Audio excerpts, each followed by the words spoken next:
Hello, hello! Today's video is a review of Murder Hobo Tavern Brawl, a single deck card game for 2 to 6 players that is currently on Kickstarter. The video is sponsored, but no strings attached. We always share our honest opinions about the games we review. As the title suggests, the game is about a tavern brawl, and staying true to the theme, it's more about chaos and some interesting decisions rather than actual strategy and quiet planning around the table. More of a party game, less of a strategy game.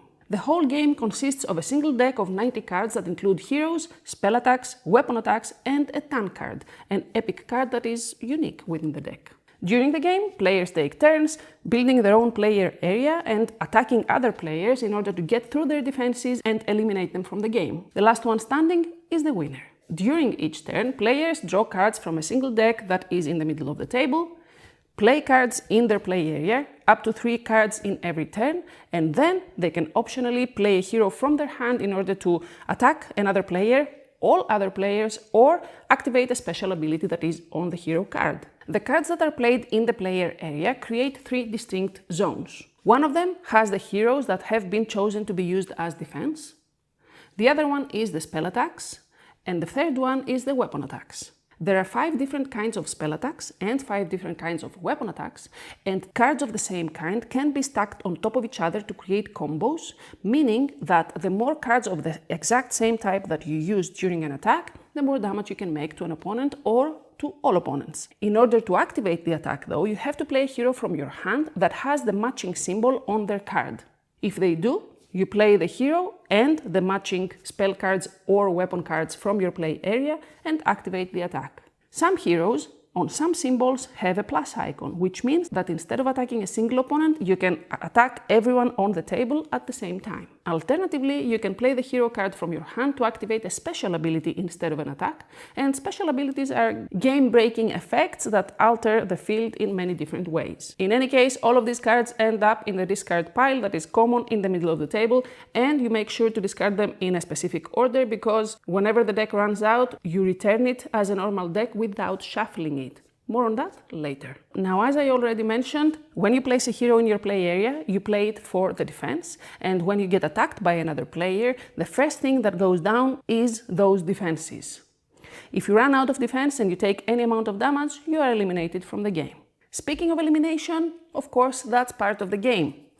You have to be okay with being the first out, potentially, and waiting for the game to end if you're going to enjoy Murder Hobo Tavern Brawl. It's also kind of tricky because in high player counts, it's very likely that if all players focus on you, you may not even have a chance to react to it and you may be out of the game before it even begins. There is a rule that separates the first round as a diplomacy round, which means that during the very first round of the game, no one is allowed to attack anyone else around the table, so you have some time to prepare your field and get some defenses up, but being able to attack against 5 consecutive attacks is pretty much unlikely. It is unlikely though that everyone will focus on one player, but sometimes that depends on the group and how the players decide to get their actions instead of optimally strategizing for the future, especially in a chaos-based game like this. With that being said, the more players are on the table, the more chaotic the atmosphere. Strategy gets even less predictable because, as I said, people may focus on one player, others may create alliances, unofficial of course, there's nothing in the rules saying that you can create alliances officially, but in such games that always happens, and then you never know when you'll get backstabbed. Again, that feels very true to the theme though, because if you are in a real tavern brawl, you never know who's gonna punch you and where it will come from. On the opposite end, it's probably not a game that you would choose to play with 2 or 3 players. While the rules allow it, it's not chaotic enough and it's not strategic enough to make it fun, especially at 2 players. Maybe with 3, but in between the 2 ends of the spectrum, we'd probably say that it's ideal to play with 4, maybe 5 players so that you can't really eliminate a single player in a single round if they're not prepared for it. But it's also chaotic enough to create an atmosphere that is very fitting to such a game. Chaos though does not mean that there aren't any interesting decisions to be made. The main focus of the game are the heroes, and heroes have 3 different functions, as I already mentioned. They can be used for defense, for attack, or for their special ability. The trick is that when a hero is powerful, they're usually powerful in all 3 aspects, so choosing which one to activate at any given time is not easy. You always want to have enough defense on your field so that you don't get eliminated in a single round before you get to play again. But then again, if you play too many heroes down here for defense, you don't have enough in your hands to activate attacks or play special abilities. And when it comes to attacks, you want to make as much damage as possible, which means you want to activate big combos, but then you have to make sure that you have a hero that matches the symbol in order to activate this attack, and if you don't prepare for it or you don't get lucky, you may not be able to launch the attack that you have spent so much time preparing.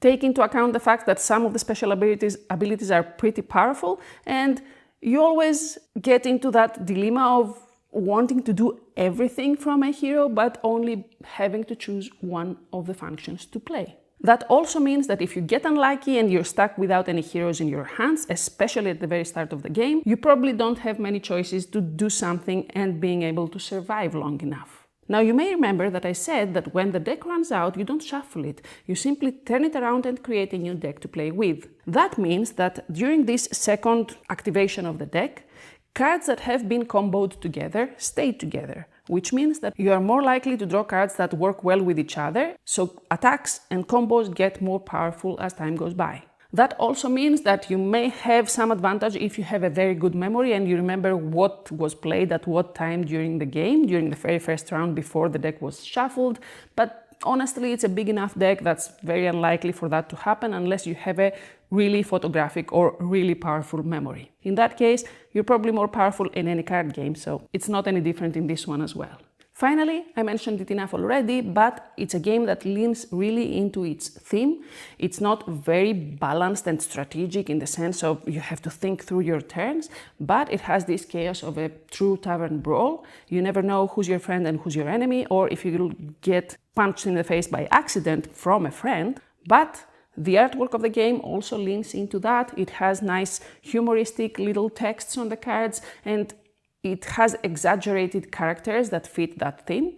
So, if you enjoy strategy and really thinking through your moves, this game is definitely not for you. But if you want some chaos and a party game that feels like a tavern brawl, then maybe you should check it out. It is currently on Kickstarter. You'll definitely find more information there. I will put the link in the description below and in the first comment as always. And yeah.